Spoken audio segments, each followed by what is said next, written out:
La présentation du bulletin de paye a évolué au 1er janvier 2022 avec la mise en place de mentions fiscales permettant de faciliter le remplissage de la déclaration d'impôt sur le revenu. Une réforme du volet social du bulletin de paye prévoit la création d'une nouvelle mention correspondant au montant net social dont l'affichage sera obligatoire à compter du 1er juillet 2023. Cette évolution s'inscrit dans une volonté du gouvernement de développer une politique de solidarité à la source dont les objectifs sont de faciliter le versement de certaines prestations sociales et de lutter contre la fraude sociale. Dans cette vidéo, nous allons détailler les impacts de cette réforme sur le bulletin de paye. Attention, les informations présentées dans cette vidéo sont à apprécier sous réserve des textes à venir. Qu'est-ce que le montant net social ? Le montant net social est une nouvelle rubrique qui apparaîtra sur le bulletin de paye. Le montant calculé dans cette rubrique sera communiqué aux organismes versant des prestations sociales via la DSN pour évaluer les droits des bénéficiaires à certaines prestations telles que les aides personnalisées au logement, APL, ou la prime d'activité, versées par les caisses d'allocation familiale ou la MSA. Les salariés pourront consulter leur montant net social sur le portail mesdroitssociaux.gouv.fr dont le lien est disponible en description. Comment sera calculé le montant net social ?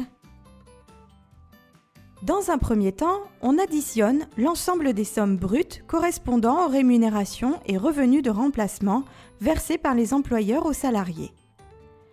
L'intégralité des ressources des salariés sera donc prise en compte, et ce, que les sommes soient soumises ou non à cotisation, à CSG ou à impôt sur le revenu. C'est le cas par exemple des indemnités de licenciement ou de l'intéressement et de la participation versées directement par l'employeur. Selon nos informations, les cotisations patronales, facultatives ou obligatoires, de retraite supplémentaire et de prévoyance devraient également être ajoutées au montant net social. Toutefois, les contributions patronales finançant des régimes de prévoyance, frais de santé à caractère collectif et obligatoire en seraient exclues. Dans un deuxième temps, on déduit les cotisations et contributions salariales, qu'elles soient légales ou conventionnelles. Selon nos informations, les cotisations salariales finançant des régimes frais de santé à caractère collectif et obligatoire devraient être aussi déduites du montant net social. Néanmoins, les cotisations salariales facultatives ou obligatoires de prévoyance et de retraite supplémentaire ne devraient pas en être déduites. Prenons le cas d'un salarié ayant perçu une indemnité transactionnelle de 15 000 € soumise à cotisation sociale à hauteur de 5 000 € sur la paye de juillet 2023.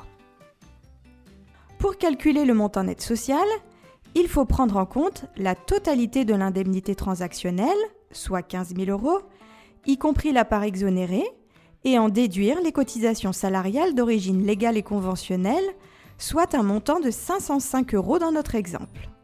Au titre de la paye de juillet 2023, le montant net social pour ce salarié s'élèvera à 15 000 € moins 505 €, soit 14 495 €. Pour en savoir plus sur les modalités déclaratives du montant net social, consultez la fiche DSN dont le lien est disponible dans la description de la vidéo.